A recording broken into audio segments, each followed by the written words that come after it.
주와 맺은 언약은 영불변하시니 그 나라 가기까지는 늘 보호하시네. 주님을 찬송하면서 할렐루야 할렐루야. 내 앞길 멀고 엄해도 나 주님만 따라. 다시 한번 주님을 찬송하면서 할렐루야 할렐루야. 내 앞길 멀고. 다시 한번 고백할까요? 주님을 찬송하면서 주님을 찬송하면서 할렐루야 할렐루야. 내 앞길 멀고 엄해도 나 주님만 따라가리. 아멘.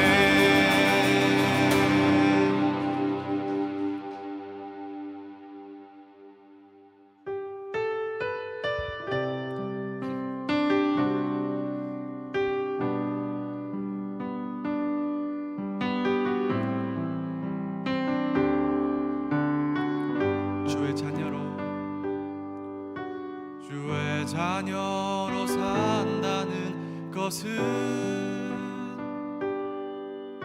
불 가운데로 걸어가는 것,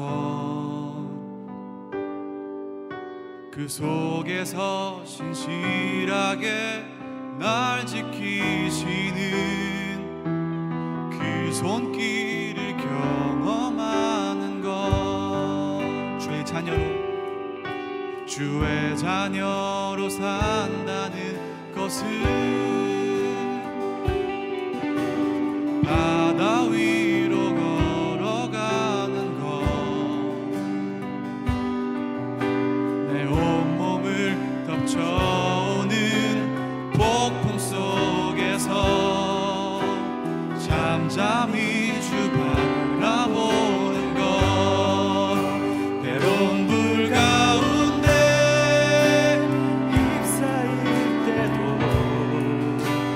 폭풍 가운데 무너질 때도 주님 내 곁에 함께 하시네. 가장 가까이에 함께 하시네.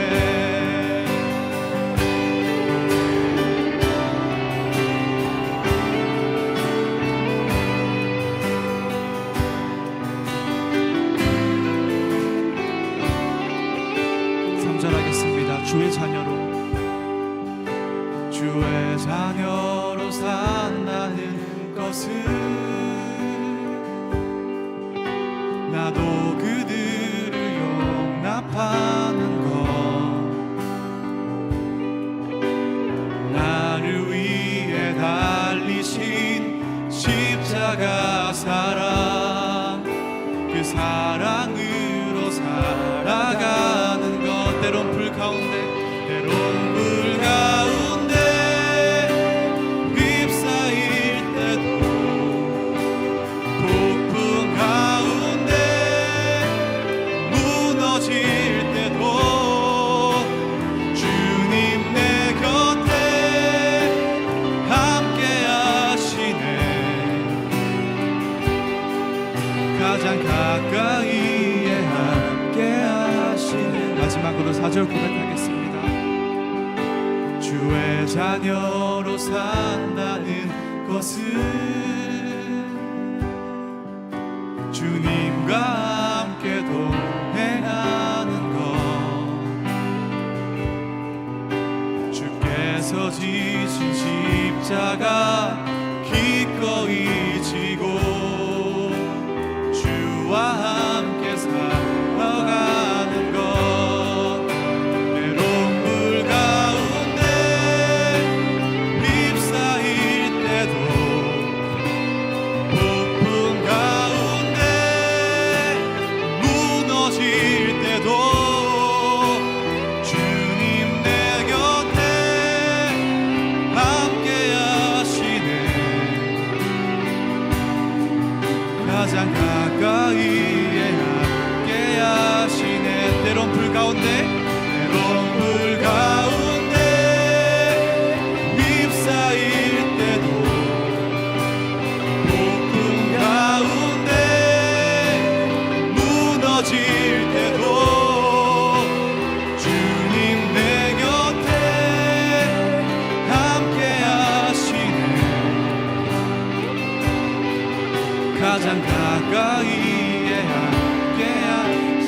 밤이나 낮이나 밤이나 낮이나 어제나 오늘도 영원히 주만 찬양해.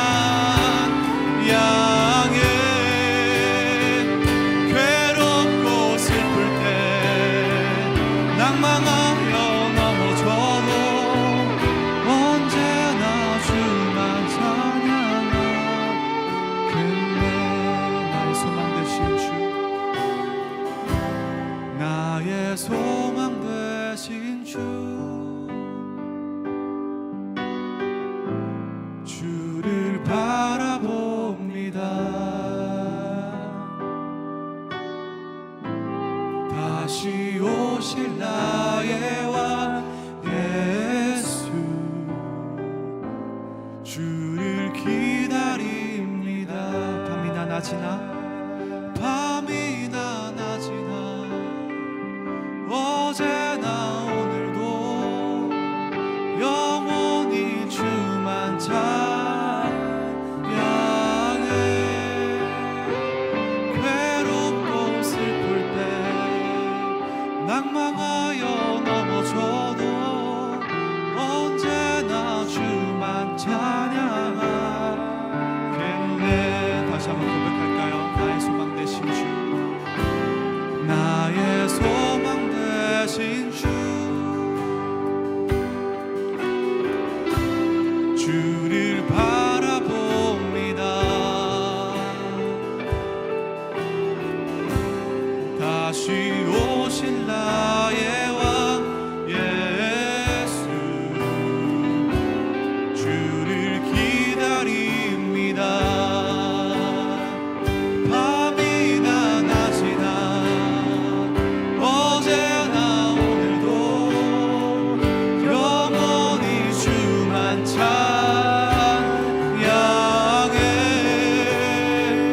괴롭고 슬플 때 낭망하여 넘어져도 언제나 주만 찬양하겠네. 밤이나 낮이나 밤이나 낮이나 어제나 오늘도 영원히 주만 찬양해.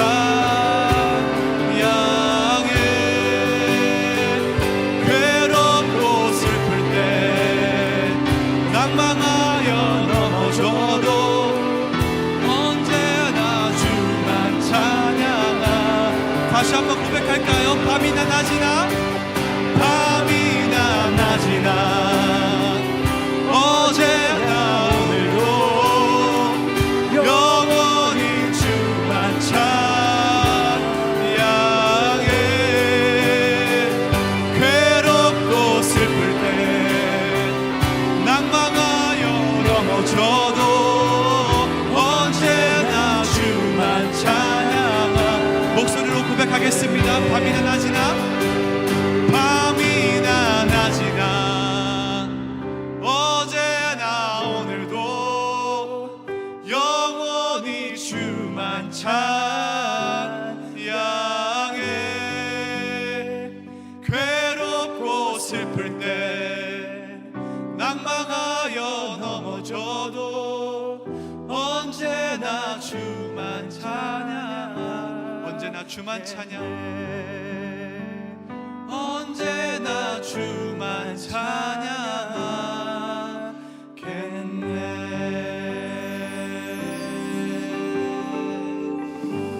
아멘. 우리 함께 기도하겠습니다. 하나님 아버지, 우리가 늘 부족하여 낭망하여 넘어지나 우리가 밤이나 낮이나 오직 주만 찾게 하옵소서. 오직 주님의 은혜로 우리가 일어날 수 있게 하옵소서. 주여, 우리가 정말 주님만 의지하고 우리의 모든 재물과 건강과 우리의 모든 사업과 학업과 직장과 그 모든 것들을 주님께 의탁하여 드리오니 주여 받아주시옵소서. 우리 함께 두 가지 놓고 기도하기를 소망합니다. 첫 번째로는 우리 이 시간 예배를 위하여 우리 함께 기도하기 소망합니다. 우리 예배 시간 가운데 정말 주님의 말씀에 집중하여 듣고 또 말씀 전하시는 목사님께 함께 기도하며 우리 나아가기 소망합니다. 두 번째로는 우리 한 주간 우리 감사를 한번 돌이켜 볼까요? 우리가 추수감사절을 맞이하여서 좋은 시간들을 보냈습니다. 주여, 우리가 이 감사함을 그저 느끼는 것이 아니라 언제나 기억함으로 말미암아 우리가 언제나 주님의 은혜를 잊지 않고 살아가는 우리가 되길 소망합니다. 두 가지 가지고 함께 기도하겠습니다. 기도하시겠습니다.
기도하시겠습니다.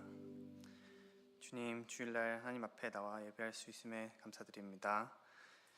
예배를 통해 은혜 받게 하여 주시옵시고 저희 한 주를 돌아볼 수 있는 시간 되게 하여 주시옵소서. 항상 말씀 붙들며 찬양하며 예배로 나아가 주님의 닮은 교회가 되게 하여 주시옵소서. 주께서 이끌어 주시고 하나님의 사랑과 은혜 넘치게 하여 주시옵소서. 저희 교회를 위해 기도드립니다. 교회를 위해 사역하시는 모든 성도분들을 기억하여 주시옵시고 하나님께서 은혜를 베풀어 주사 그들이 부족함 없이 하나님의 교인으로 살아갈 수 있도록 하나님께서 인도하여 주시옵소서.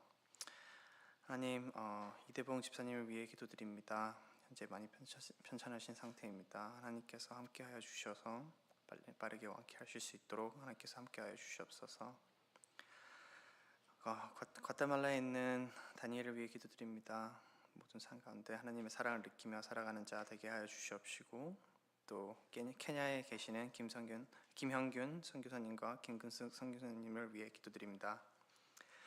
하나님의 말씀을 전할 때 성령으로 임하셔서 많은 역사가 있도록 하여 주시옵시고 하나님께 함께 동행하여 지치지 않게 하시고 은혜 넘치는 삶 살아갈 수 있도록 하나님께서 인도하여 주시옵소서. 하나님, 저희 청년부를 위해 기도드립니다. 주님 말씀 따라 살게 하여 주시옵시고 온전히 하나님의 뜻을 이루며 살아가게 하여 주시옵소서. 그 무엇보다 하나님을 우선순위로 살아갈 수 있는 저희 청년부 될 수 있도록 인도하여 주시옵소서. 하나님 아버지, 그리고 마지막으로 말씀 전하시는 목사님 성령 안에 붙들어 주시고 은혜의 말씀으로 저희가 임하여 주시옵소서. 모든 성도들 가정의 은총을 함께 하셔 가정의 사랑이 넘치게 하여 주시옵시고 이 모든 말씀 우리 주 예수 그리스도의 이름으로 기도드렸사옵나이다. 아멘.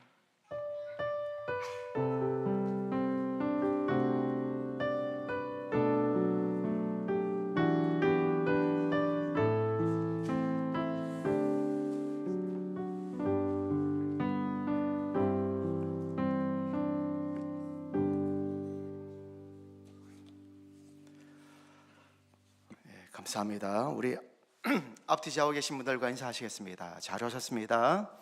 축복합니다. 환영합니다. 인사하시죠. 제가 목이 많이 잠겼는데 양해 부탁드리겠습니다. 우리 광고 말씀드리기 전에 저희 교회를 방문한 분이 계셔서 소개해드리겠습니다. 우리 김병삼 전미성 권사님 가족 친척으로 알려져 있는데요. 우리 전윤희, 윤진환 성도님 어디 계십니까? 앞에 계십니다. 우리 한번 자리에 일어나 주시면 환영의 박수 부탁드리겠습니다. 미주리 세인트루이스에서 오셨다고 말씀하셨습니다. 아마 내일 가신다고 말씀하셨는데 계시는 동안에 즐거운 교제 나누시길 바랍니다. 주보 뒷면을 참고하시면 광고 말씀 몇 가지 드립니다. 오늘은 컴패션 데이입니다. 과테말라 어린이 다니엘을 위해서 기도 부탁드리겠습니다. 그리고 다음 주일부터 주일 예배 대표 기도를 우리 모든 성도님들이 함께 참여하십니다. 순번은 가나다 순이고 참여를 원치 않는 분은 명단을 보시고 제게 말씀해 주시면 그 명단에서 제배시켜 드리겠습니다. 등록 후 6개월 이상 되신 분들에게 우리 교회 멤버십이 주어지기 때문에 6개월 이상 나오신 분들만 해당되며, 그리고 내년 6월에는 또 추가되는 명단이 있겠죠. 그때는 주부를 통하여 공지해 드리겠습니다. 다음 주 이제 12월 첫 주일 우리 강병호 집사님을 시작으로 이제 기도가 시작된다는 것 여러분 기억해 주시기를 부탁드리겠습니다. 세 번째 보시면 크리스마스 트리 데코를 토요일 날 하는데 시간을 고민하다가 결국에는 오후 1시에 하는 것이 가장 좋을 것 같아서 토요일 오후 1시에 우리 성탄 트리와 바깥에 성탄 데코를 할 테니까 여러분들 많이들 오셔서 함께 참여해 주시기를 부탁드리겠습니다. 시간은 여러분들이 함께 하시면 한 1시간 남짓 정도면 될 것 같아요. 네 번째 보시면은 정기시무 직분자회가 오늘 1시 반에 있습니다. 그리고 그로 말미암아 2단계 성경 공부반이 오늘 휴강하겠습니다. 그리고 오늘 교회 총선은 청년 목장 되겠고요. 출탄 가정이 있습니다. 유지영 집사님, 윤채민 집사님 가정 출탄 한국 방문 중입니다. 안전한 여정을 위해서 기도 부탁드리겠습니다. 그리고 입원하신 분 계시는데 이대봉 집사님 베톤루지 제너럴 병원 ICU에서 지금 집중 치료를 받고 계시는데 우리 옥효숙 집사님께서 기도 부탁을 해 주셨고, 그리고 성도님들께 이대봉 집사님의 상황에 대해서 오픈하기를 허락을 하셨기 때문에 제가 지난 금요일인가요? 제가 이제 단톡방을 통해서 이제 공개를 했습니다. 그리고 기도 부탁도 드립니다. 많은 분들이 궁금해하셔서 제가 짧게 이대봉 집사님의 지금 상황에 대해서 잠깐 설명을 드리면, 집사님이 최근에 건강이 많이 급격하게 약화되셨습니다. 특히 약화된 부분이 있다면 호흡 기능이 지금 많이 약화가 되셨고, 그러니까 폐가 좋지를 않으시고 또 기저질환인 당뇨도 가지고 계셨고, 그리고 신장투석을 사실은 제 교회 작년 2024년 3월부터 교회를 안 나오게 되셨잖아요. 그때부터 몸이 많이 약해지셨어요.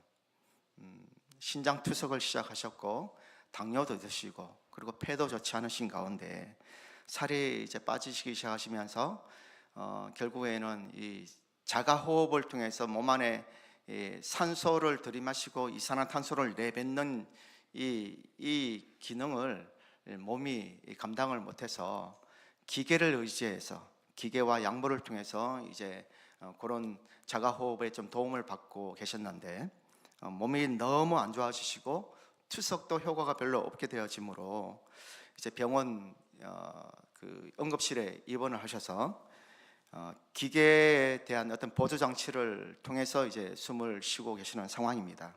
그래서 혈압도 많이 떨어지셨고 호흡도 불안정하시고, 그리고 목 안에 이제 인투베이션이라고 관을 이렇게 넣어서 이제 음식이며 그리고 이제 관을 달아서 호흡을 하시기 때문에 이게 또 굉장히 아프지 않습니까? 그래서 이 진통제, 이 펜타닐이라든지 프로포폴을 맞으시면서 이렇게 계속 장기간 한 달여를 보내셨어요. 그러니까 이 몸이 많이 망가진 가운데 계시는 겁니다. 문제는 이제 오늘 오후 혹은 내일 경에 이제 인투베이션을 빼고 바이헵이라고 여러분 아시죠? 이렇게 호흡기를 이제 달고 이제 모든 기계 장치를 다 이제 뺄 겁니다. 병원에서는 2주 이상을 이제 달 수 없다라는 진단에 따라서 이걸 이제 제거를 하게 되어지는데, 관건은 이겁니다. 기계를 다 제거한 다음에 인투베이션을 빼고 바이헵으로만 호흡을 하실 때에 과연 집사님께서 자가 호흡을 할 수 있는 그런 이제 폐 기능이라든지 아니면 여러 이제 그런 호흡이 가능한지, 산소를 충분히 들이마시고 그리고 이산화탄소를 충분히 내뱉을 수 있는지, 이게 관건인데 지금 테스트를 지난주에 계속 매일 했습니다. 오늘 아침에도 했는데 제게 문자가 왔는데 계속 fail 했다고 문자가 왔어요. 오늘 아침에도 아침 일찍 테스트를 했는데 이게 fail한 거예요. 그 fail 했다는 말은 기계를 다 뺀 가운데서 자가 호흡할 수 있는 역량이 모자란다는 거거든요. 근데 기계를 달 수는 없어요, 더 이상. 그래서 기도가 필요합니다. 지금 굉장히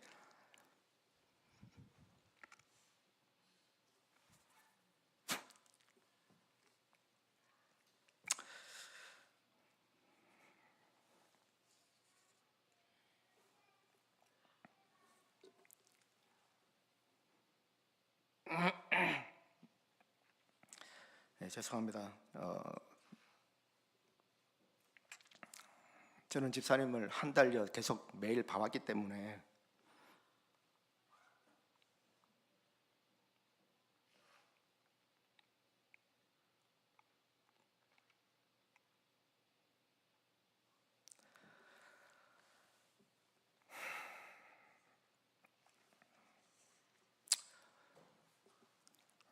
매일 병원을 갈 때마다 약해지시는 모습이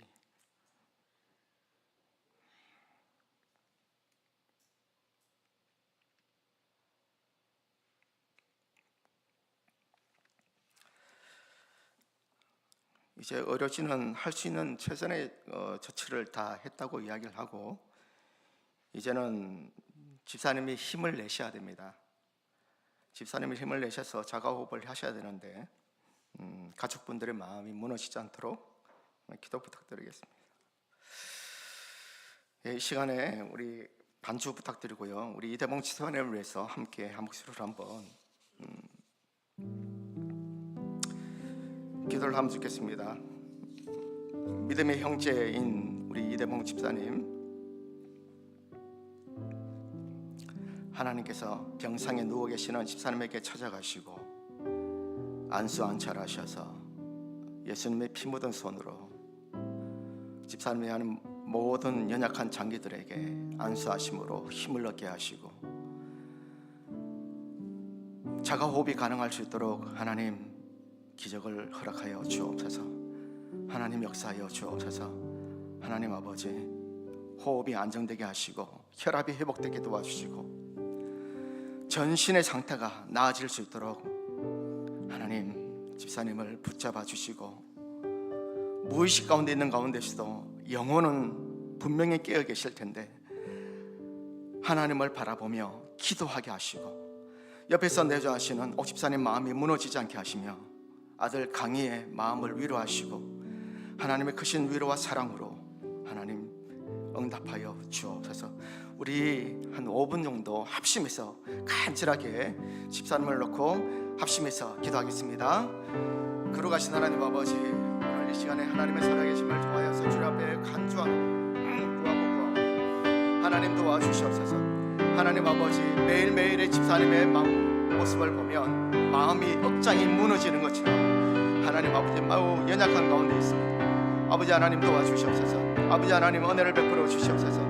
하나님 아버지여 주께서 은혜를 베풀어 주사 하나님 집사님 안정적인 호흡이 가능할 수 있도록 하나님 은혜를 베풀어 주시고 모든 폐기능과 모든 신장 기능과 하나님 아버지 혈압이 회복되게 하여 주시고 하나님 은혜 가운데 하나님 히스기야가 하나님 은혜 가운데 하나님 그의 생명이 15년간 연장되어진 것처럼 하나님 오늘날은 충분히 하나님께서 역사하시고 하나님의 한번 은혜를 베푸시면 능히 하나님 그러한 일들이 일어날 줄 믿사오니 하나님이여 불쌍히 여겨 주시옵소서.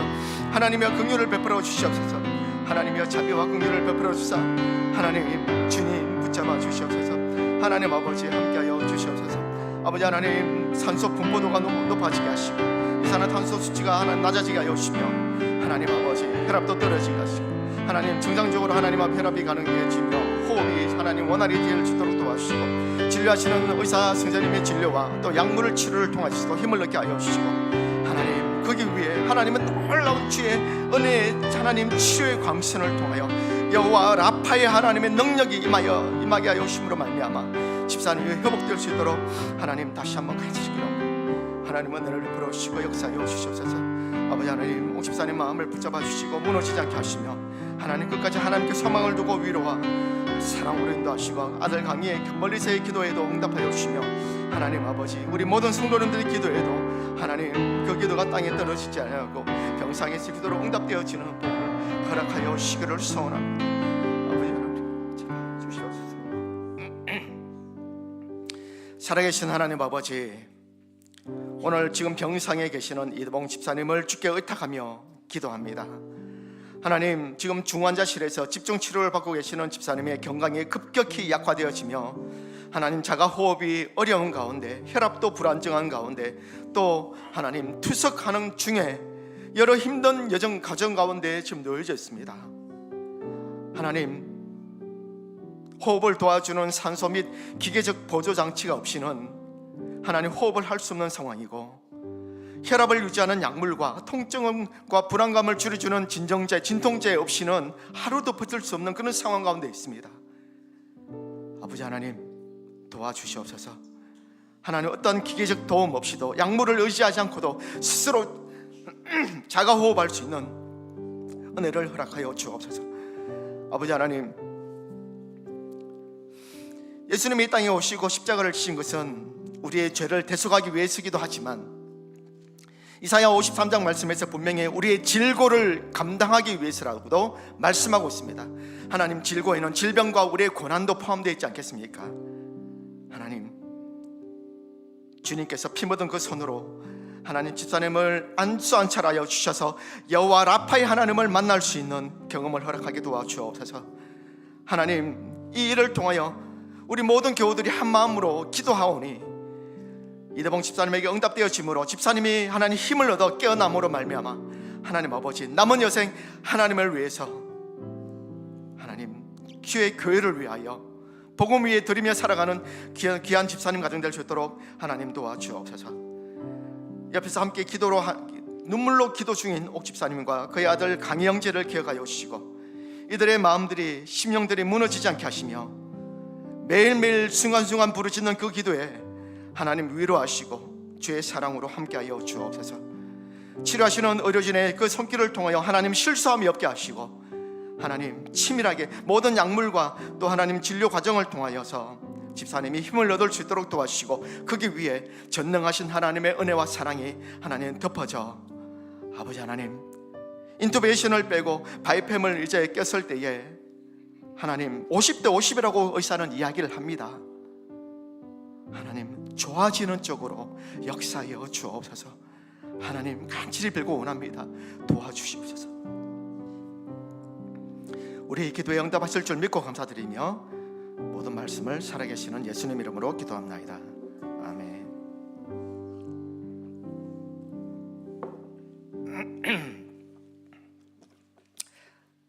하나님이 역사하실 줄 믿습니다. 하나님 말씀 같이 보시겠습니다. 하나님 말씀은 시편 56편 구약 성경 842면 정도에 있습니다.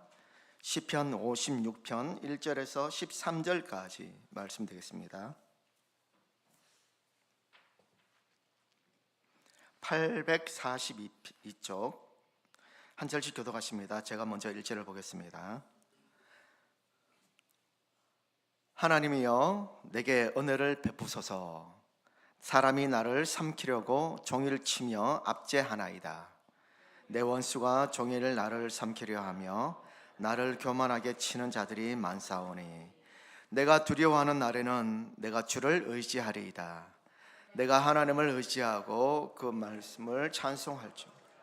내가 하나님을 의지하였은즉 두려워하지 아니하리니 혈육을 가진 사람이 내게 어찌하리요. 그들이 종일 내 말을 곡해하며 나를 치는 그들의 모든 생각은 사악이라. 그들이 내 생명을 욕받과 같이 또 모여 숨어 내 발자취를 지켜보나이다. 그들이 악을 행하고야 안전하오리까. 하나님이여 분노하사 뭇 백성을 낮추소서.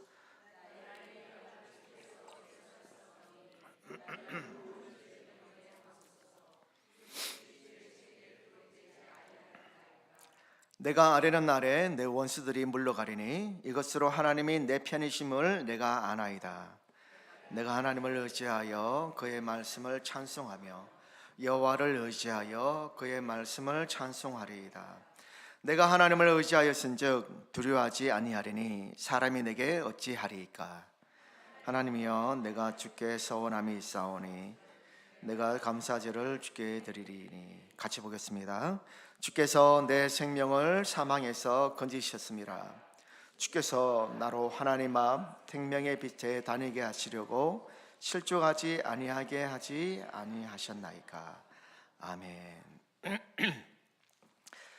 예, 오늘 말씀 8절에 보면은 굉장히 우리가 이제 눈여겨봐야 될 말씀이 기록되어 있는데요. 8절을 같이 한번 읽어봅니다. 시작. 나의 유리함을 주께서 계시하셨으리. 나의 눈물을 주의 병에 담으소서. 이것이 주의 책에 기록되지 아니하였나이까 라고 말씀합니다. 여기서 눈물을 주의 병에 담으소서라고 다윗이 그렇게 기도를 하고 있죠. 일명 눈물을 담는 병, 눈물병, tear bottle, 바틀이라고 그러죠. 그러니까 눈물병은 과거에 로마 시대나 이스라엘 그 시대에는요, 슬픔을 표현하고 슬픔을 담아두기 위해서 이 눈물병이라고 이렇게 있었대요. 이 병은 넓은 바닥을 가지고 있고 이렇게 가늘고 길쭉한 몸통을 갖고 있는데 그 주둥이는 깔때기 모양처럼 좀 넓었대요. 그래서 눈물을 이렇게 담을 수 있었대요. 이 눈물병은 로마 시대나 그리고 고대 이스라엘에서 개인의 슬픔의 감정을 모아두기 위해서, 그리고 슬픔을 표현하고 애도하기 위하여 이 눈물병을 사용했다라고 이야기합니다. 이 눈물병에 대한 담긴 의미는 분명하죠. 이 눈물은 그냥 흐르는 눈물을 담고 자는데 의미가 있는 것이 아니라 내가 이 눈물을 왜 흘렸는지, 무슨 연유인지, 누구를 위한 눈물인지, 무엇 때문인지, 어떤 아픔이고 어떤 사연이 담겨 있는지를 이 눈물병에 눈물을 담음으로 계속 기억하고자 하는 것입니다. 그래서 이 눈물병을 통하여서 또 다른 사람들에게 선물도 한대요. 내가 당신을 그만큼 사랑하고 내가 당신을 위해서 흘린 눈물이 이만큼 깊다, 즉 내가 당신을 향한 마음이 이만큼 애잔하고 사랑이 깊다는 것을 전해주는 메시지의 역할을 했다라는 것입니다. 오늘 다윗은 그런 마음으로 하나님 앞에 간절하게 기도하고 있어요.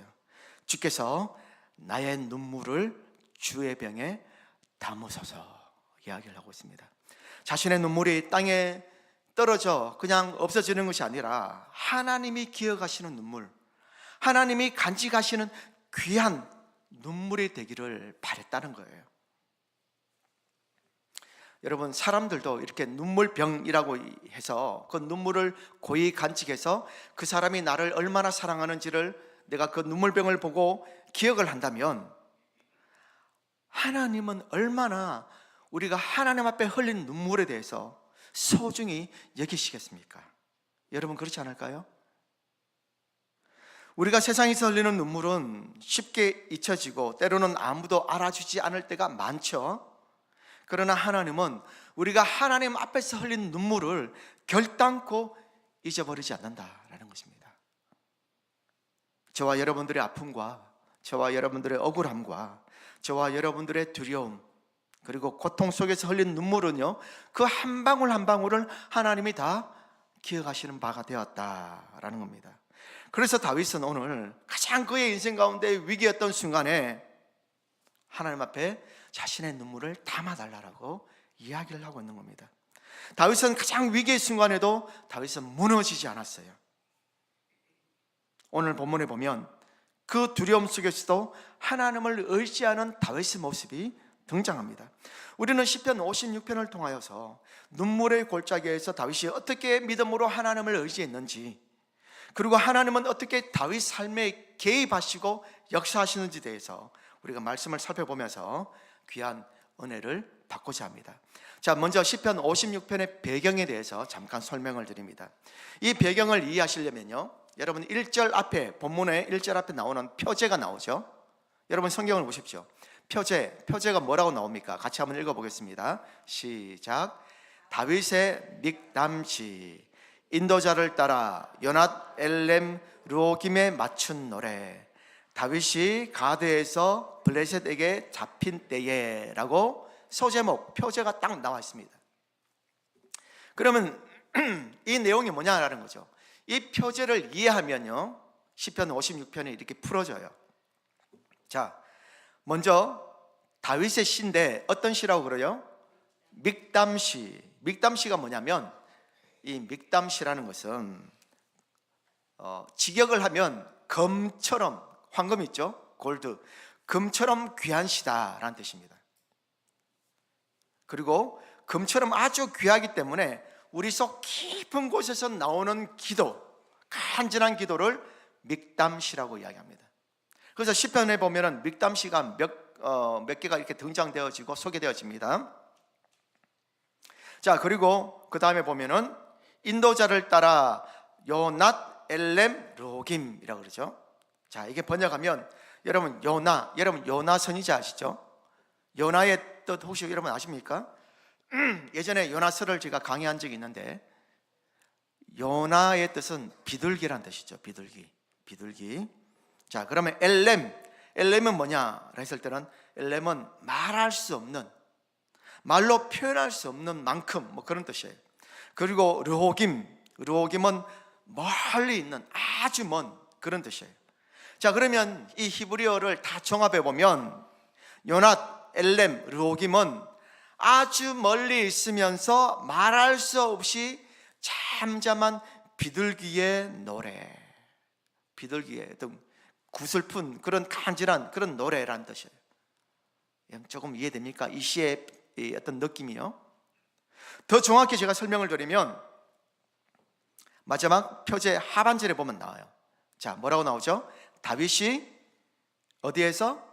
가드에서 누구에게 잡힌 때? 블레셋에게 잡혔대. 가드는 블레셋에 총 5대 큰 도시가 있는데 그 중에 하나가 가드예요. 가드 출신의 유명한 블레셋 장수가 있죠. 누굽니까? 그렇죠, 골리앗이 가드 사람이에요. 자, 그런데 보세요.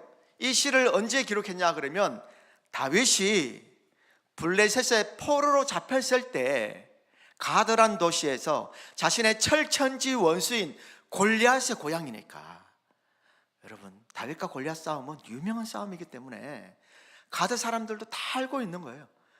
근데 그 철천지 원수인 골리앗의 이 고향 가드에 다윗이 붙잡혀 있다라는 것은, 여러분, 그 상황 자체가 이 시가 어떤 시인지를 설명해 주지 않습니까?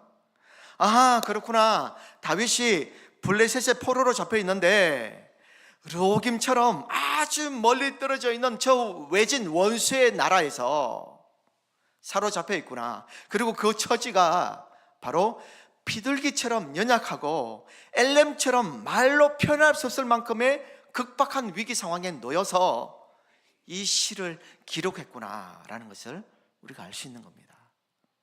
자, 따라서 지금 다윗이 처해진 상황은요, 절체절명의 위기입니다. 절망적인 상황이고 힘도 제대로 쓸 수 없는, 자신의 목숨이 경각에 달려있는 죽음 직전의 무력한 상황에 놓여 있다고 볼 수 있는 거죠. 그 상태에서 시편 56편이 기록되어진 겁니다. 그래서 이 시편 56편은 다윗의 비탄시라고 말을 할 수 있는 거죠. 다윗은 한때 이스라엘의 유명한 장수 아니었습니까? 골리앗을 무너뜨리고 전쟁에 나갈 때마다 승리를 이끌었던 다윗, 게다가 당시 이스라엘의 왕이었던 사울 왕의 무슨 관계였죠? 사위였습니다. 사울의 이 맏딸이었던 미갈의 남편이 다윗이었잖아요. 사울의 사위였어요. 자, 그런데 수많은 업적을 남겼던 다윗, 혁혁한 공을 세웠던 다윗을 사울 왕이 그만 시기 질투한 거죠. 그래서 사위였던 다윗을 죽이려고 군사를 보내 십수년을 그를 죽이려고 쫓아다닙니다. 그런 가운데 다윗이 도피 생활에 지쳐서 대적 블레셋 가드 땅에 들어갔다가 피신하러 들어갔다가 그곳에서 지금 어려움을 당하게 된 겁니다. 자, 1절에서 3절 말씀을 같이 한번 읽어보겠습니다. 시작. 하나님이여 내게 은혜를 베푸시소서. 사람이 나를 삼키려고 종일 치며 압제하나이다. 내 원수가 종일 나를 삼키려고 하며 나를 교만하게 치는 자들이 많사오니 내가 두려워하는 날에 내가 주를 의지하리이다 라고 말씀하고 있어요. 자, 이 중에 이 1절에서 3절 말씀의 이 기도를 한마디로 요약하면 어떤 기도일까요? 1절에서 3절의 이 기도를 한마디로 요약하면 하나님 살려주십시오, 이 말 아닙니까? 쉽게 말하면 하나님, 제가 여기 지금 위기를 당했으니까 하나님 제발 이 위급한 상황에서 저를 구원해 주십시오, 그 기도잖아요. 당시 다윗이 처해진 상황에 대해서 제가 앞에서 소개를 드렸죠. 이스라엘에서 가장 유명한 장수였고 사울을 이을 이스라엘의 어떤 왕이 될 제목이고 그릇이지만, 그리고 실제로 사무엘은 다윗에게 기름을 부었습니다. 사울을 이어 왕이 될 거라고 예언도 했고 기름을 부었던 사람이 다윗이었어요. 근데 다윗은 알아요. 아무에게도 말하지 않았지만 사무엘이 자기에게 왕이 될 제목으로 기름 부음 받았다는 것을 다윗은 알잖아요. 그걸 이야기하고 다니지는 않았지만 다윗은 알아요. 그러니 얼마나 억울하겠습니까? 자기가 잘못한 것이 없는데 그저 하나님이 나를 선택했다는 거고, 내가 골리앗을 무너뜨린 것과 전쟁 때마다 승리케 하신 하나님, 다윗은 아무런 잘못이 없어요. 그런데 지금 꼼짝없이 사울로 말미암아 도망자의 신세가 되었고 블레셋에 지금 피신하 있다가 붙잡혀 꼼짝없이 죽을 목숨이 된 겁니다. 다윗은 그동안 사울에게 쫓기는 처지였고 신세였고, 그리고 여기저기 피해 다니다가 이제 사울의 추격이 거세지자 이스라엘 땅에서 자신의 안전을 담보할 수 없자 가드로 피신합니다. 여러분 잘 보십시오. 이 지점에서 다윗의 실수가 여기 있어요. 다윗은 하나님 마음이 합한 사람이었지만 다윗도 실수하고 죄를 짓는 연약한 사람이었습니다. 다윗의 첫 번째 실수가 어디에 있습니까? 다윗이 하나님 앞에 기름 부음을 받고 하나님 앞에 역사의 전면에 나오고부터 그 다음에 했던 최초의 실수가 있다면 바로 오늘 이 사건이에요. 블레셋 가드로 피신한 사건입니다. 다윗은 생각하기를 이스라엘 땅에 머물면 사울이 자기를 죽이려고 군사를 일으키니까 피할 곳이 없다라고 생각해서 그만 사울의 추격이 다다르지 않는 적국 블레셋으로 자신의 몸을 맡겨버렸습니다. 이것이 바로 다윗이 하나님 앞에서 저질렀던 최초의 실수였고 죄악이었죠. 다윗은 생각했어요. 비록 블레셋이 이스라엘과는 적대국 관계였지만, 그러나 그리고 자신의 과거에 자신으로 말미암아 블레셋이 큰 패배도 경험했지만 지금 상황에서는 그래도 내가 이스라엘에 명명 있는 유명한 장수인데, 그래도 지금 내 수하에는 몇백 명의 군사, 약 600명의 군사가 있습니다. 600명의 군사와 그의 식솔들이 있는데 군사를 거느리고 가드 왕에게, 아기스에게 가버리면 그래도 나를 환대해 줄 것이다. 왜? 나는 이용 가치가 있으니. 전쟁에서, 여러분 당시에는 그렇잖아요. 전쟁에서 용병이 필요한 시대 아닙니까?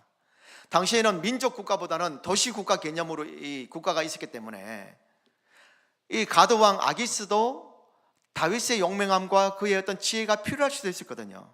이런 계산을 다윗이 다 한 다음에 블레셋 가드로 가서 아기스에게 자신의 몸을 위탁한 겁니다. 맡긴 거예요. 이것이 바로 다윗의 실수였습니다. 사무엘상 21장과 27장 이 쭉 읽어보면 다윗의 예상이 완전히 빗나가죠. 다윗은 자신을 환대하고 자신을 받아들일 줄 알았지만 그 블레셋 사람들이, 그러나 블레셋 장수 가운데서는 과거에 다윗이 골리앗을 죽였다는 사실을 분명히 기억하는 장수들도 있었고, 블레셋과의 전투에서 큰 패배를 안겼던 장본인이 다윗인 것을 아는 사람들이 많았기 때문에 이들은 이 가드 왕 아기스에게 다윗을 죽여야 한다, 이번 기회가 절호의 찬스다, 다윗을 죽이자, 그렇게 이야기한 거예요. 여러분, 이 상황이 이상하게 흘러가 버렸어요. 다윗의 기대와는 정반대로 가버렸어요. 다윗은 여우를 피하려고 굴에 들어갔다가 호랑이를 만난 겁니다. 바로 이런 상황에서 다윗이 오늘 1절, 2절, 3절에서 하나님 앞에 간절히 자신의 목숨을 내어놓고 살려달라고 기도하고 있는 겁니다. 여러분, 이런 이 다윗의 행동을 보면서 우리가 받아야 될 교훈이 무엇입니까? 성도가 인간적인 방법으로 고난이나 위기를 벗어나려고 한다는 것이 얼마나 어리석은 것인가. 여러분, 그걸 확인할 수 있는 거예요. 여러분, 말씀을 잘 들어보십시오. 여러분, 그렇지 않습니까? 성도예요, 성도. 하나님의 법을 따라, 말씀을 따라 하나님의 뜻을 추구하고 살아가는 성도예요. 우리는 세상 사람들처럼 세상 방적인 방법으로 세상에서 살아가는 사람들이 아니잖아요. 우리는 세상과는 구별되어지는 하나님의 거룩한 도를 따르는 성도예요. 성도가 인간적인 방법, 세상적인 방법으로 자기에게 처한 고난과 위기를 벗어나려고 한다는 것은 도리어 또 다른 더 큰 고난과 위기를 자초하는 일이 될 수 있습니다. 내가 아무리 지혜롭게 판을 짜고, 내가 아무리 지혜롭게 사람들을 의지하고 물질과 재물을 의지하고 이렇게 하면 되겠다라고 생각해도요, 항상 인생에는 변수가 있습니다. 여러분, 완벽한 계획을 짜도 사실 그 계획이 하나님이 우리의 발걸음을 인도해야만 여러분이 갖고 있는 계획이 술술술 풀리는 거지. 잠언에 말씀하고 있지 않습니까? 사람이 완벽한 계획을 했다 할지라도 그의 발걸음을 인도하는 자가 누구라 그랬습니까? 여호와 하나님이라고 그랬어요. 우리가 가진 지혜로, 우리가 가진 모든 방법으로 완벽하게 작전을 짜도 이게요, 여러분 그런 경험 다 있으시잖아요. 여기저기서 문제들이 막 발생되어지고, 여기저기서 예상하지 못한 변수들이 막 발생되어지고, 그게 인생 아닙니까? 성도는 어떤 고난과 절망과 위기를 만나든 해결 방법은 누구의 방법을 따라야 한다? 하나님의 방법을 따라야 한다. 한번 따라 하실까요? 성도는 하나님의 영역 안에서 하나님의 방법으로 문제를 해결해야 한다. 여러분 꼭 기억하시기를 축복합니다. 성도는 하나님의 영역 안에서 하나님의 방법으로 그 일을 해야 돼요. 지금 잠깐 그게 조금 더딘 것처럼 보여도 괜찮아요. 그것이 잠깐 그 방법이 내게 손해가 오고 내 자존심이 상한다? 괜찮아요. 나중을 보십시오. 그게 하나님의 방법이고 하나님의 뜻이라면 그게 결국엔 내게 복이 되어지는 겁니다. 반대로 그게 지금 내가 보기엔 가장 좋은 방법이고 내 자존심도 상하지 않고 내가 저 사람을 능히 이길 수 있다고 생각해서 내가 그렇게 판을 짜도 그게 하나님이 허락하지 않으면 안 되는 겁니다. 백날 열심히 달려보십시오. 열심히 땀 흘리게 뛰어보십시오. 여러분 뜻대로 되어지나? 우리는 그런 존재가 이미 하나님의 영역 안에 들어왔기 때문에, 이미 하나님 손 안에 살아가는 사람들이기 때문에 우리는 아무리 발버둥 쳐봐야 하나님을 벗어나면 그 일들은요 근본적으로 해결되지 않습니다. 또 다른 문제들이 시간의 문제지 발생할 뿐입니다. 하나님께서 생각해 보십시오. 여러분, 하나님께서 우리의 고난과 위기를 하나님 허락하셨으니까 온 거 아니에요? 세상의 모든 하늘의 공중에 나는 새도 떨어지는 것이 하나님 허락 없이는 되지 않는다고 예수님 말씀하시는데, 우리의 머리칼 숫자까지 다 세신 분이 하나님이라고 예수님 말씀하시는데, 저와 여러분이 원치 않는 고난을 당할 때 있죠. 위기를 만날 때 있죠. 그 모든 것들도 결국에는 모든 주권을 놓고 보면 하나님이 허락하셨으니까 되는 거잖아요. 그렇지 않습니까? 그러면 거기에는 뭐가 담겨져 있다는 거예요? 그것을 허락하신 하나님의 뜻이, 경영과 섭리가 거기에 들어있는 겁니다. 물론 우리가 그것이 뭔지를 알 수 없어요. 분명합니다. 우리는 알 수 없어요. 하나님 뜻과 경영과 그 섭리가 뭔지는 알 수 없어요. 아무리 생각해도 이해가 안 돼요. 아무리 생각해도 원통해요. 아무리 생각해도 마음에 안 들어요. 그러나 하나님이 허락하셨기 때문에 내게 주어졌다면, 정말 지혜로운 사람, 정말 성도는 어떻게 그 문제를 해결해야 되느냐? 하나님이 허락하셨으니까, 하나님이 주셨으니, 하나님이 허락하신 고난과 위기를 하나님의 영역 밖에서 해결한다고요? 하나님이 허락하신 것을 인간적인 방법으로 해결한다고요? 어리석은 겁니다. 상황은 꼬이기 시작할 거예요. 여기저기서 문제가 커지기 시작할 것이고 변수가 튀어나오기 시작할 거예요. 우리가 그런 경험들 많이 했잖아요. 성경을 보면 단적으로 아브라함의 경험을 보십시오. 아브라함이 가나안에 처음 들어갔을 때 아브라함을 기다린 것이 무엇이었습니까?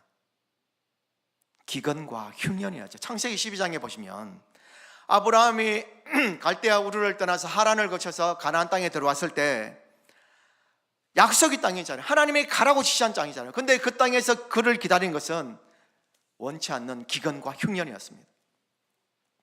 특히 아브라함처럼 정처 없이 떠돌아다니는 나그네 입장에서 기근과 흉년은 정착민보다 더 큰 아마 혹독한 그런 환경이었을 겁니다. 결국 아브라함이 그 기근에서 흉년에서 살아남기 위해서 무엇을 선택합니까? 애굽으로 내려가는 것을 선택하죠. 그건요, 인간적인 방법이었습니다. 애굽에는 나일강이 항상 있기 때문에 거기는 먹을 것이 풍부했거든요. 많은 사람들이 애굽으로 피신할 때 아브라함은 적어도 하나님 앞에 여쭤봤어야죠.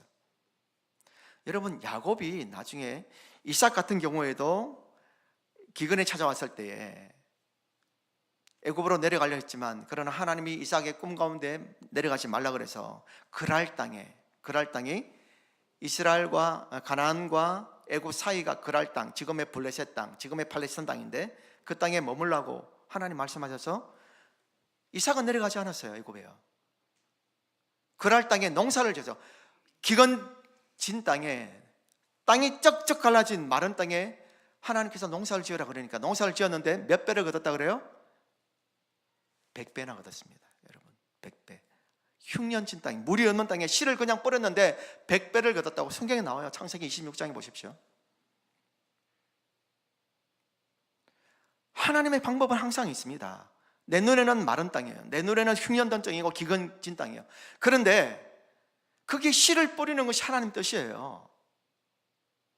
야곱 가정도 내려가죠. 흉년이 들면서. 그때는 하나님이 내려가라 그랬어요.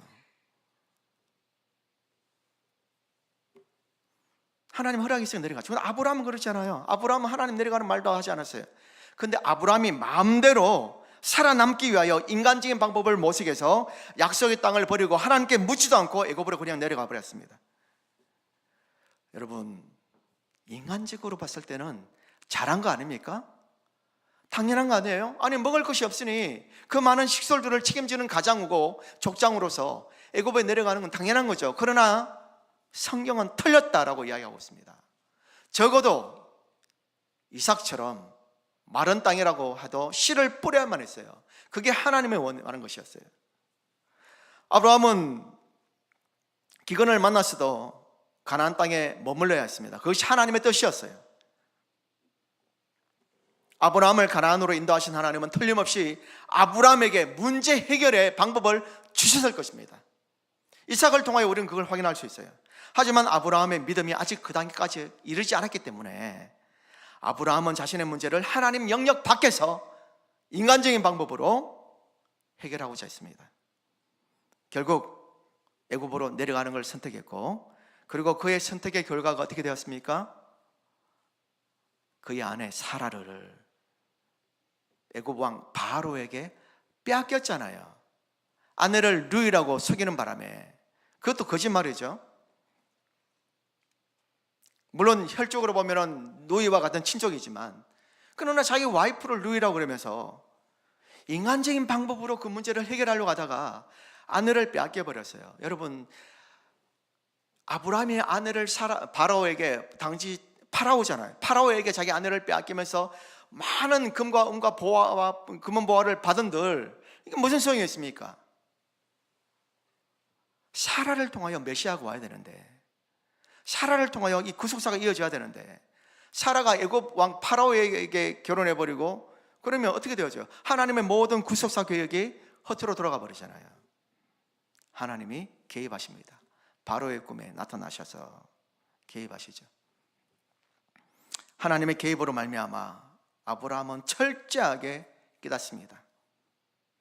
애굽 왕에게 빼앗길 뻔했던 자기 아내를 되찾아와요. 하나님의 섭리와 은혜로 위기를 벗어납니다. 그리고 아브라함이 했던 것이 가나안 땅으로 돌아오면서 제단을 쌓습니다. 하나님 앞에 단을 쌓아요. 하나님 앞에 다시 헌신을 다짐하는 거죠. 오늘 여러분, 아브라함은 하나님의 방법이 아닌 인간적인 방법으로 문제를 해결하려고 했다가 혹독한 그 대가를 치러야만 했습니다. 오늘 다윗도 마찬가지예요. 본문의 다윗도 사울을 대신할 자로 하나님이 그에게 기름을 부으셨지만, 그리고 그가 왕이 될 것을 하나님이 약속하셨다면 다윗은 무슨 일이 있어도 이스라엘 땅에 머물러야 했습니다. 하지만 사울의 추격이 매서워지자 하나님을 전적으로 신뢰하지 못하고 다윗은 하나님의 영역 밖에서 인간적인 방법으로 문제를 해결하려고 했습니다. 그것이 곧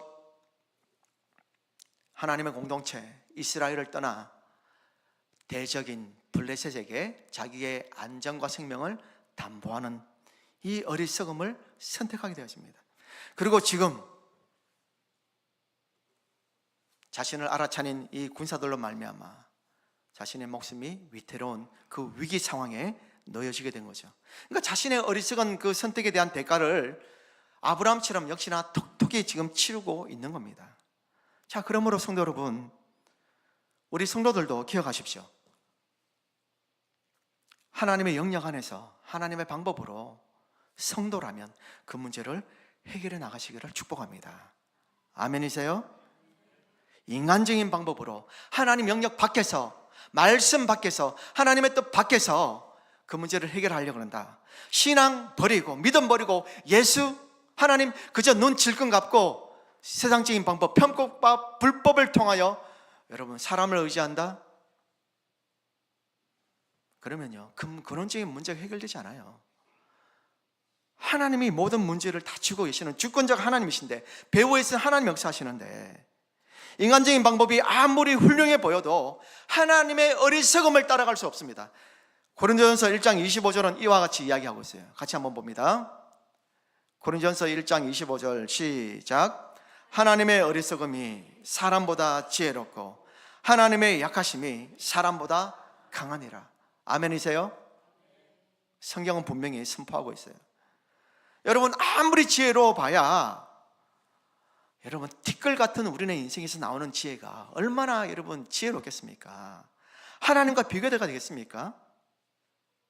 그러니 여러분, 어떤 고난과 위기가 찾아오고 절망적인 순간이 찾아온다 할지라도 여러분 성도예요. 성도. 하나님의 영역 안에서, 말씀 안에서, 하나님의 방법 안에서 문제를 해결해 나가십시오. 지혜를 구하십시오. 선을 추구하십시오. 빛의 열매로 그 문제를 해결하십시오. 세상과 타협하지 마십시오. 불법과 불의와 협조하지 마십시오. 악인들과 함께 웃거나 그들과 함께 동조하지 마십시오. 손해가 본다, 손해 보십시오. 하나님 보상하십니다. 그 정도 믿음의 오기를 가져야 되지 않겠습니까? 4절을 같이 보겠습니다. 4절 같이 읽습니다. 시작. 내가 하나님을 의지하고 그 말씀을 찬송할지라. 내가 하나님을 의지하였은즉 두려워하지 아니하리니 혈육을 가진 사람이 내게 어찌하리까.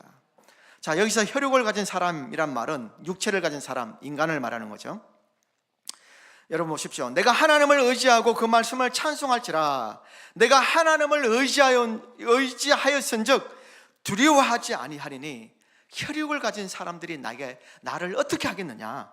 지금 다윗이요 시선을 바꾸고 있는 거예요. 지금 자신의 처해진 상황을 바라보는 시선에서 하나님을 바라보겠다고 지금 결단하고 있는 겁니다. 하나님을 바라보니까, 내가 하나님을 의지하니까 두려움이 사라지고 혈육을 가진 저 블레셋 장수들과 이 블레셋 세력들이 내게 어찌하겠느냐. 내가 하나님을 의지하는데 저들이 어찌하겠느냐. 한낱 육체에 불과한 저 피조물인 인생이 전능하신 하나님이 나를 붙잡고 계시는데 저들이 아무리 강한들 하나님의 장중에 놓인 나를 어떻게 하겠느냐. 지금 그 이야기입니다. 여러분, 이 정도 가고 저와 여러분들도 가지시기를 축복합니다. 저와 여러분, 우리 어떤 인생도 하나님의 장중에 하나님의 보호하시는 인생을, 세상은요 그 누구도 우리를 해코지 할 수 없습니다.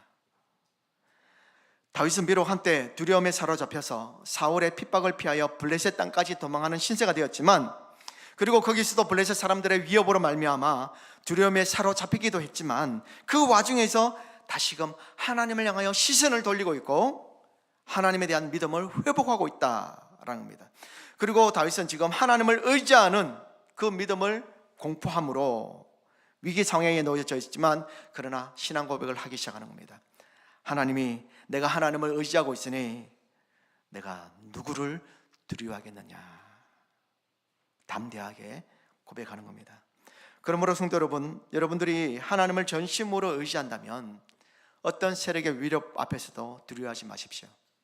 여러분이 전심으로 하나님을 앙망하며 하나님을 의지하고 있다면 여러분, 세상이 우리를 어떻게 할 수가 없어요. 여러분, 세상을 살다 보면 사람으로 말미암아 주변 사람들과 세상의 여러 불의한 일들로 말미암아 우리에게 두려움을 가져다 주는 경우가 많이 있죠. 어떤 경우입니까? 다윗은 5절과 6절에서 이렇게 말을 하고 있습니다. 5절 6절 같이 봅니다. 시작. 그들이 종일 내 말을 곡해하며 나를 치는 그들의 모든 생각은 사악이라. 그들이 내 생명을 엿보았던 것 같이 또 모여 숨어 내 발자취를 지켜보나이다.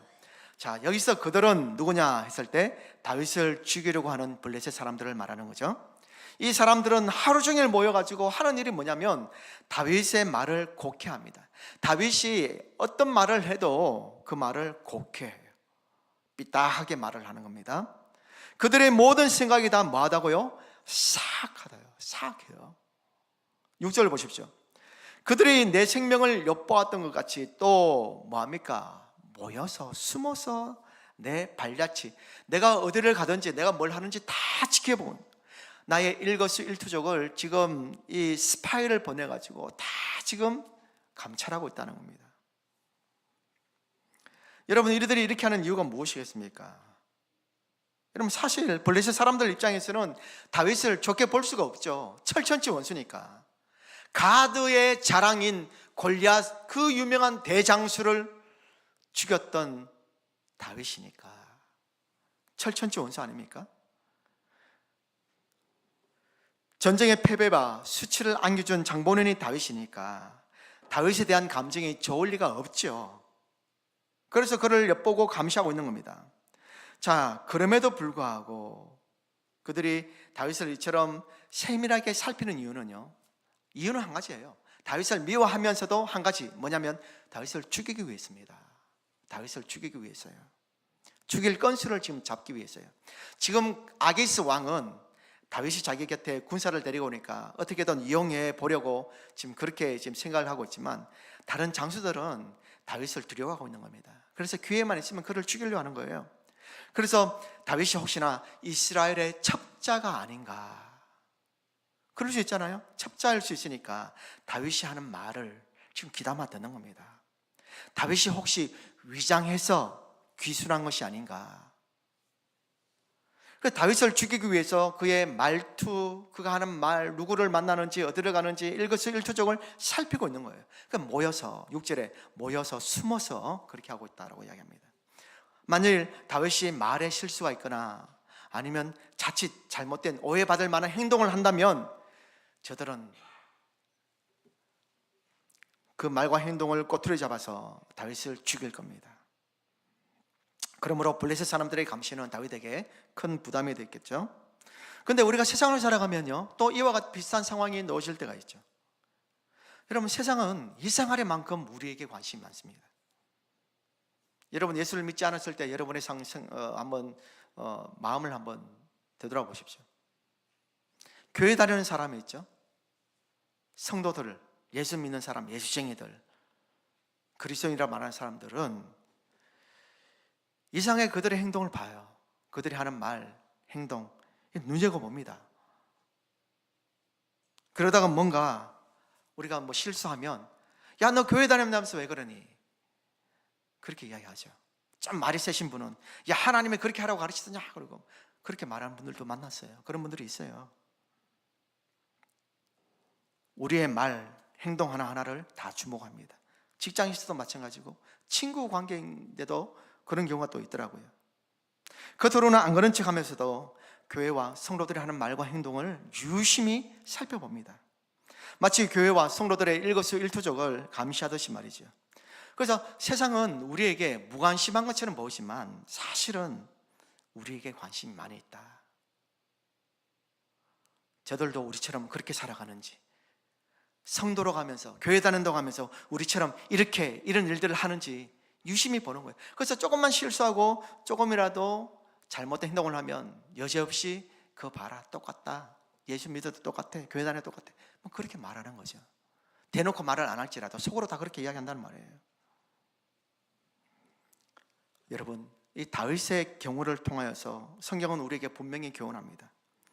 아무리 주변의 위협과 감시가 심하더라도 하나님을 의지하는 자에게는 두려움이 없다라는 거예요.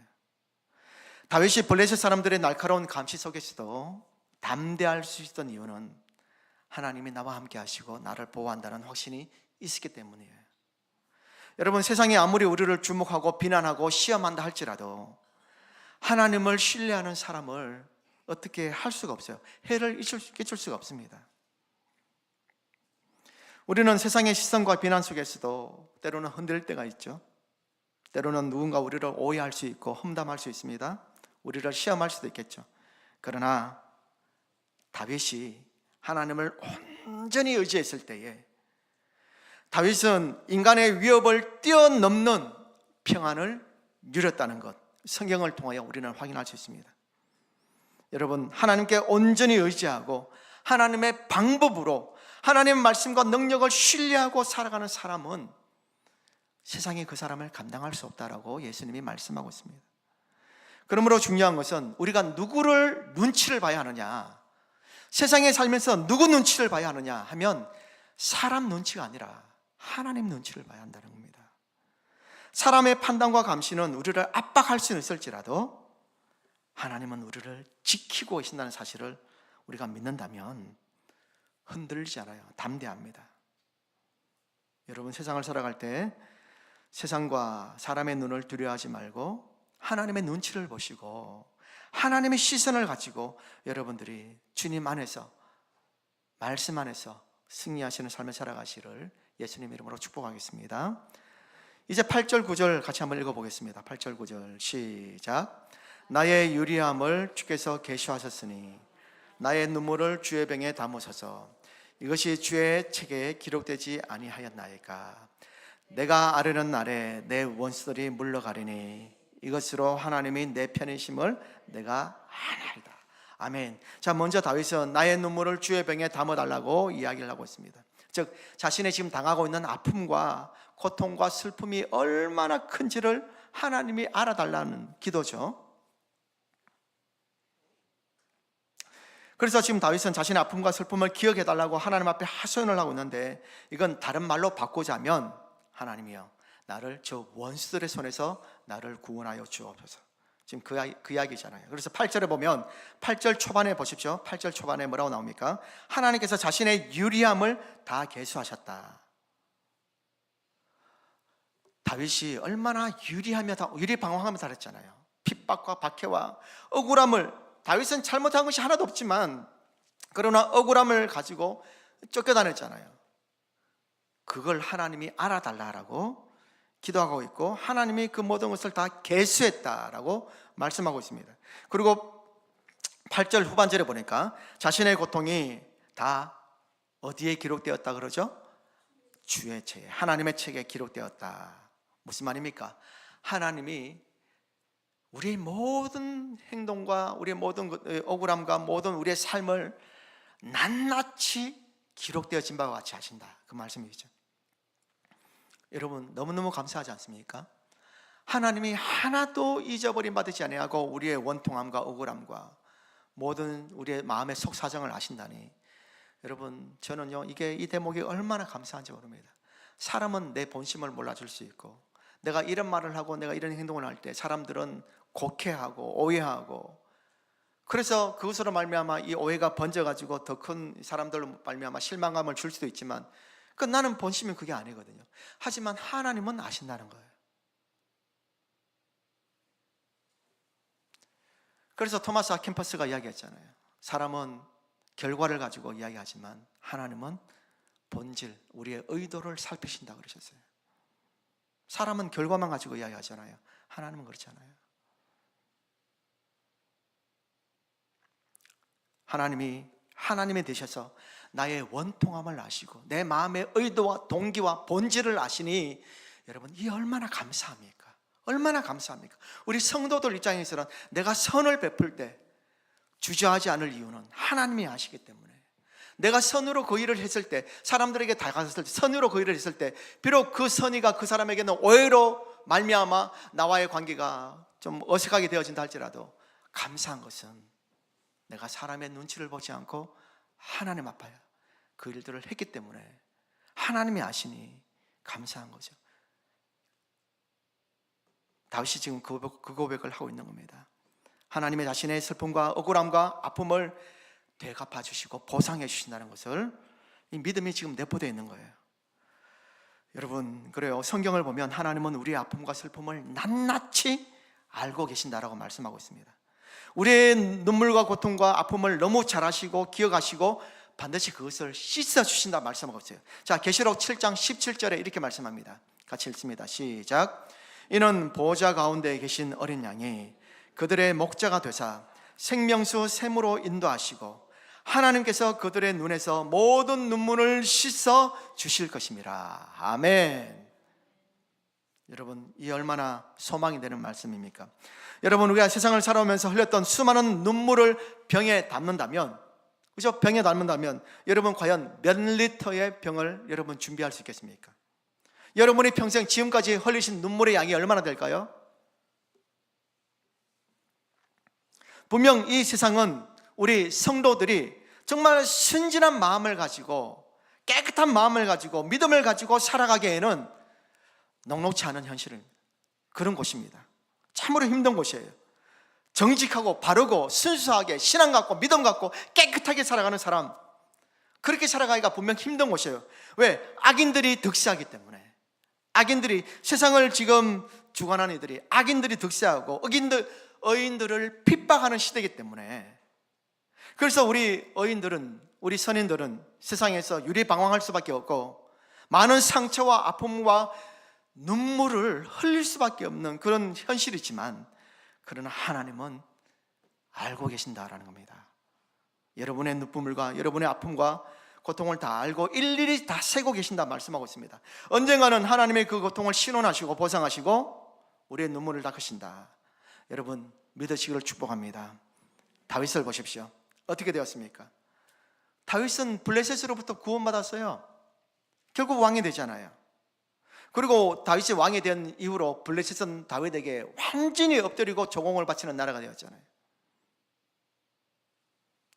하나님은 다윗을 심판하던 핍박하던 사울을 심판하셨고 다윗을 이스라엘의 왕으로 높여주셨어요. 다윗에게 치욕을 주었던 이 블레셋을 그의 발 아래 굴복시켰습니다. 보세요. 다윗의 아픔과 눈물과 절망을 깔끔하게 씻어주셨죠. 여러분, 다윗의 하나님이 오늘날 저와 여러분의 하나님인 것을 믿으시길 바랍니다.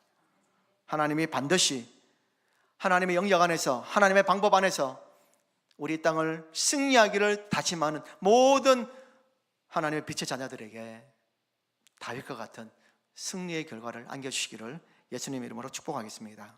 마지막으로 12절 13절 짧게 말씀을 살펴봅니다. 12절 13절을 같이 보겠습니다. 시작.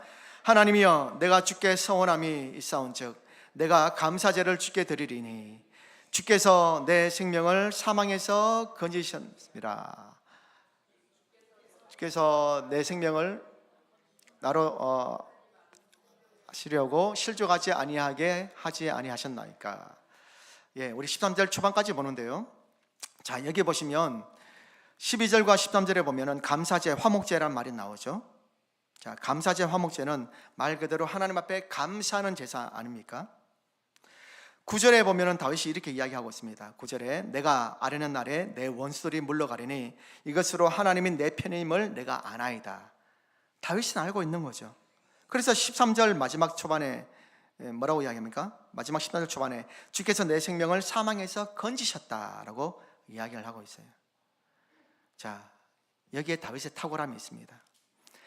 여러분 잘 보세요. 여러분, 다윗은 하나님 앞에 감사의 제목으로 감사제를 올리겠다 이야기하고 있습니다. 자, 그런데 여러분, 다윗의 상황이 지금 나아졌습니까? 시편 56편 1절을 기록할 때와 마지막 13절, 12절, 13절을 기록할 때 다윗의 형편이 나아졌나요? 똑같아요. 상황은 나아지지 않았어요. 그러나 다윗의 탁월함이 어디에 있냐면 하나님의 약속을 믿고 처음에는 눈물의 비탄의 시를 기록했지만 그러나 항상 다윗의 시편을 보면 시를 읽다 보면 마지막에는 하나님 앞에 감사와 찬양으로 글을 맺습니다. 무슨 말입니까? 믿음이 발동한 거예요. 하나님의 언약과 약속을 기억하는 겁니다. 이게 중요한 겁니다. 여러분, 하나님 앞에 맡기고 믿음으로 살겠다 다짐을 해도 예배 후에 집에 돌아가 버리면요 상황이 똑같아요. 집 상황, 직장 상황, 가게 상황 똑같아요. 달라진 거 하나 없어요. 달라진 것은 나의 마음이에요. 내 심령이 달라진 거예요. 상황은 똑같아요. 어떻게 해야 되겠습니까? 그 상황을 변화시켜야 되는 거예요. 그게 우리의 임무예요. 우리의 사명이에요. 여러분, 수련회 갔다 오고 부흥회 끝나고 우리가 은혜 받잖아요. 근데 집에 가고 가게에 돌아가면 현실은 달라져요? 아니요, 똑같아요. 똑같은데 하나님이 주신 은혜를 가지고 견디고 이기고 살아라고 하나님의 은혜를 주신 겁니다. 오늘도 마찬가지예요. 여러분, 히브리서 11장에 가면 노아에 대해서 이야기하는데 중요한 거니까 이 구절만 같이 마지막으로 한번 읽어보겠습니다. 자, 시작. 믿음으로 노아는 아직 보이지 않는 일에 경고하심을 받아 경외함으로 방주를 준비하여 그 집을 구원하였으니 이로 말미암아 세상을 정죄하고 믿음을 따르는 의의 상속자가 되었느니라. 자, 여기서 보십시오. 뭐라고 이야기합니까? 믿음으로 노아는 아직 보이지 않는 일에 경고하심을 받아 경외함으로 뭘 해요?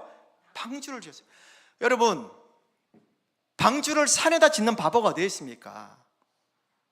방주를 배를 지으려면 물가에, 바닷가에, 강가에 지어야죠. 왜 산 중턱에 짓습니까? 무슨 말이에요? 그것도 100년 이상, 100년 혹은 120년을 방주를 지었어요. 비가 내리지 않고 홍수에 대한 그런 아무런 증거가 없는데도 노아는 하나님이 말씀하셨으니까 믿음으로 방주를 산 중턱에서 지었다니까요. 많은 사람들이 손가락질 했을 겁니다.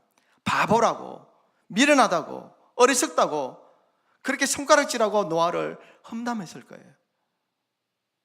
어떤 징조도 없는 홍수 심판의 이야기만 듣고 배를 짓는다고요? 그것도 100년 이상이나. 하지만 결과가 어떻게 되었습니까? 그 약속은 성취되었어요. 노아와 그의 식구들만 구원받습니다. 그를 비난했던 모든 사람들은 전부 심판받고 멸망받았죠. 성도 여러분, 믿음의 정표가 무엇입니까? 다윗처럼 현실은 막막하고 달라진 건 없지만 그러나 하나님이 말씀하셨고 하나님을 신뢰하기 때문에 그 믿음으로 나가는 겁니다. 현실은 구름 한 점 비구름이 모이지 않지만 그러나 하나님의 약속이 이루어질 걸 믿고 산 중턱에 올라가 그 무거운 나무를 지고 방주를 짓는 노아의 순종이 믿음의 정표로 드러나야 되는 겁니다. 오늘 저와 여러분들의 믿음의 정표는 무엇입니까? 내가 하나님을 믿는다, 내가 하나님을 신뢰한다, 내가 하나님의 도를 따르는 성도라는 그렇게 이야기를 한다면 그 증거가 어디에 있습니까? 혹 돈과 재물을 우상으로 여기며 살아오지 않았습니까? 솔직하게 여러분, 하나님과 돈이 있어요. 누구를 선택하시겠어요? 돈이라면 여러분, 돈이 우상입니다. 성공이라면 성공이 우상이에요. 하나님 외에 그 어떤 것이라면 그게 우상이에요. 여러분, 주일 예배에 일찍 오십시오. 늦게 오지 마십시오. 일찍 오세요. 오셔서 적어도 10분 전에 오셔서 기도하십시오. 그날 주신 말씀 본문을 읽으십시오. 하나님을 만날 준비를 하십시오.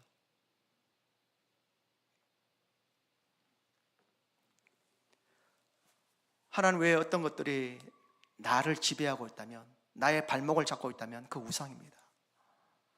하나님께 나가야 될 것, 하나님께 드려야 할 것, 하나님께 모든 것들을 내가 헌신하지 못한다면, 성도로서 의탁하는 삶을 살지 못하게 한다면 여러분, 그게 우상이 아니고 무엇이겠습니까? 믿음의 증거를 방해하고 믿음의 결단을, 행동을 방해한다면 여러분, 틀림없어요. 우상이에요. 말씀을 맺습니다. 여러분, 오늘 다윗과 아브람과 노아의 경우를 예를 들었습니다. 어떤 날이 우리 가운데 주어지든 그 날이 때로는 우리에게 두려운 날이 된다 할지라도 이유 없이 오는 경우는 없습니다. 때로는 우리가 잘못 살아서 오는 고난도 있을 수 있고, 또 이유 없이, 까닭 없이, 아무런 이유 없이 오는 고난이 있을 수 있어요. 그러나 어떤 날이든 간에 우리가 취해야 될 행동은 하나입니다. 하나님을 의지하는 거예요. 사랑하는 성도 여러분, 하나님을 전적으로 의지하시고 그 의지하는 성도를 하나님이 붙잡으신다는 그 사실을 기억하시며, 오늘 다윗에게 마지막 최종 영광의 승리를 안겨주신 것처럼 저와 여러분의 삶 가운데 하나님이 보란듯이 우리 삶에 보상하시고 신원하시는 하나님의 믿음의 사람에게 부어주시는 놀라운 축복과 은혜가 우리 생에 함께 하시기를 예수 그리스도 이름으로 축복하겠습니다. 기도하겠습니다. 주신 말씀 가지고 기도합니다. 성도 여러분, 오늘 다윗의 시편 56편을 통하여서 무엇을 교훈받으셨습니까? 여러분이 직면한 모든 문제들, 세상을 살아가는 방식을 바꾸세요. 여러분 성도예요. 우리는 성도예요. 하나님의 영역 안에서 하나님의 방식으로 말씀에 근거하여 여러분 사셔야 돼요. 우리는 그렇게 살도록 이제 완전히 새롭게 세팅된 사람들이에요. 우리에게 세상의 방법은 어울리지 않아요. 도리어 그 방법은 세상의 방법이 달콤해 보이고 효과적으로 보여도 아닙니다. 또 다른 문제를 일으킬 뿐이에요. 성도는 성도로서의 걸어가야 될 길이 있어요.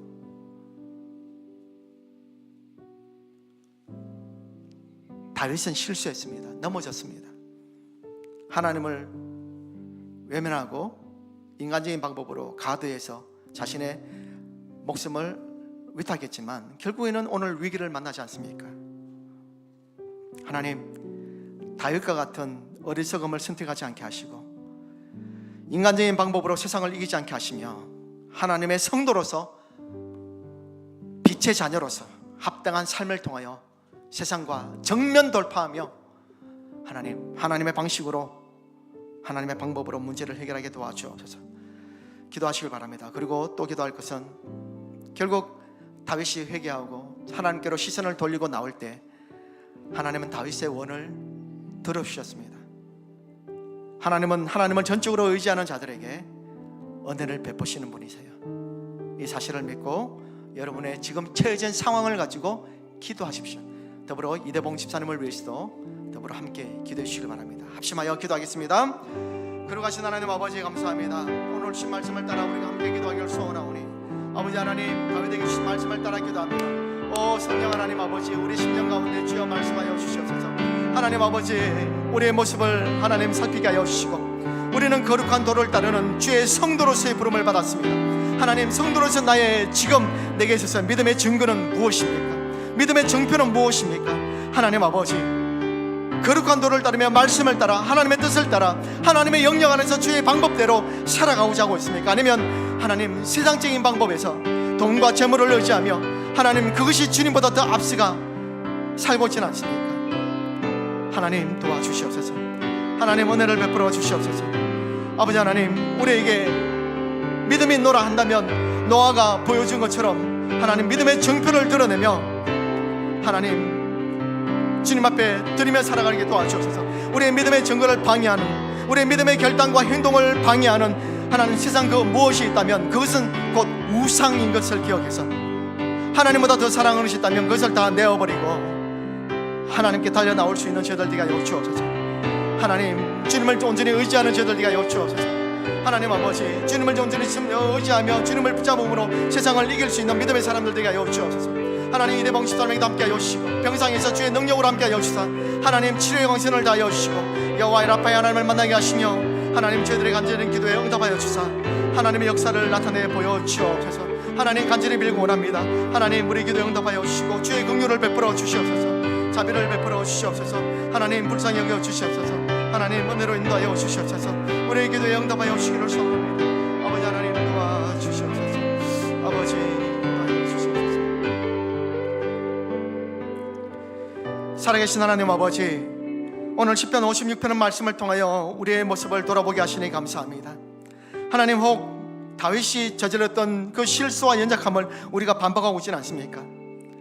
거룩한 성도로 부름을 받았으나 세상을 살아나가는 방식은 악인들과 진배 없이 악인들과 똑같이 사악한 방법으로 행여나 하나님을 떠난 방법으로 그저 남이야 어떻게 되어지든 말든 저 사람이 어떻게 되어지든 말든 내 것만 챙기고 내 배만 부르면 된다라고 생각하여 하나님 그렇게 죄악된 모습으로 탐욕스러운 모습으로 우리가 살아가고 있지는 않습니까? 세상을 살아가는 우리의 방식이 말씀을 벗어나고 성령을 거스르며 불순종과 불의와 불법을 따라 다른 사람의 눈물을 흘리게 하는 그런 삶을 살아오진 않았습니까? 아버지 하나님, 우리의 죄악을 용서하여 주옵소서. 철저하게 거룩한 성도의 도를 따라 하나님 아버지, 하나님의 영역 안에서 하나님의 방식과 방법으로 하나님 그 일들을 풀어나가게 하여 주옵소서. 지금 잠시 잠깐 내가 손해를 보는 것처럼 보이지만 아닙니다.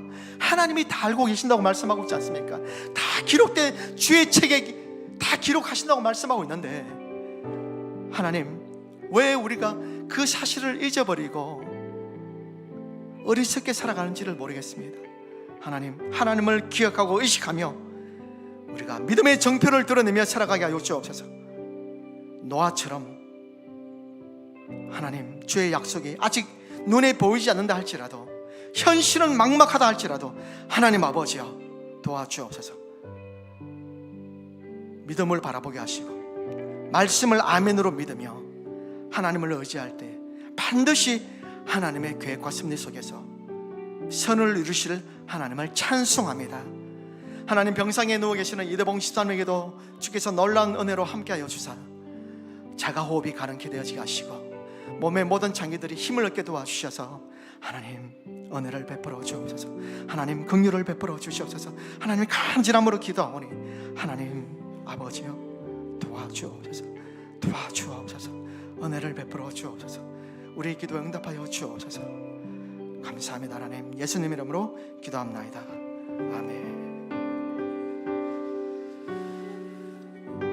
주신 말씀 생각하시면서 준비하신 예물 하나님께 드리시겠습니다.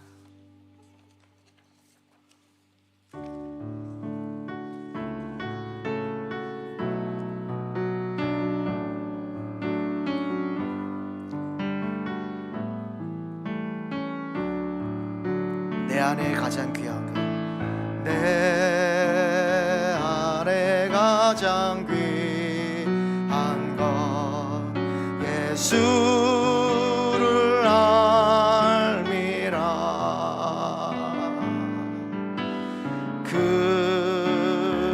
금은보다 더 귀한 것 예수를 알미라. 세상 지식보다 귀한 것 예수를 알미라. 내 안에 가장 귀한 것 예수를 우리 예수님을 향하여 손을 들고 찬양하겠습니다. 예수의 이름, 존귀한 그 이름, 귀한 그 이름, 예수의 이름,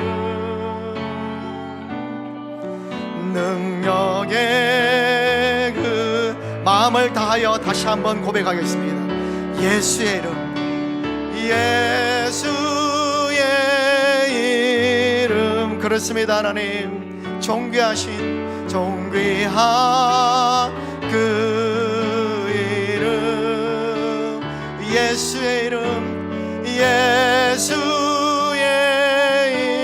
이름, 능력의 그 이름.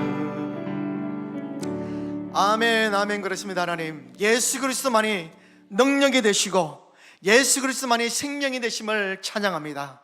하나님, 주님 앞에 받은 은혜가 감사하여 하나님 앞에 예물을 드리오니 주여 예물 드린 손길을 일일이 기억하여 주사 그들에게 마음의 소원이 응답되어지는 복으로 함께하여 주시고 그 가정에 평안하며 하는 모든 사업과 생업에 복이 넘치게 도와주시고 학업에 은혜가 있게 하시고 진로의 길을 열어주심으로 말미암아 하나님 아버지, 주님을 신뢰하고 의지하는 자가 이 땅 가운데 하나님을 위하여 어떻게 살아가는지를 많은 세상 사람들 향하여 하나님 드러내 보이고 이것이 우리의 삶이 복음의 진보가 되어지고 교보제가 되어지므로 살아계신 하나님을 마음껏 그들에게 증거할 수 있는 복된 삶을 살아갈 수 있도록 은혜를 베풀어 주옵소서.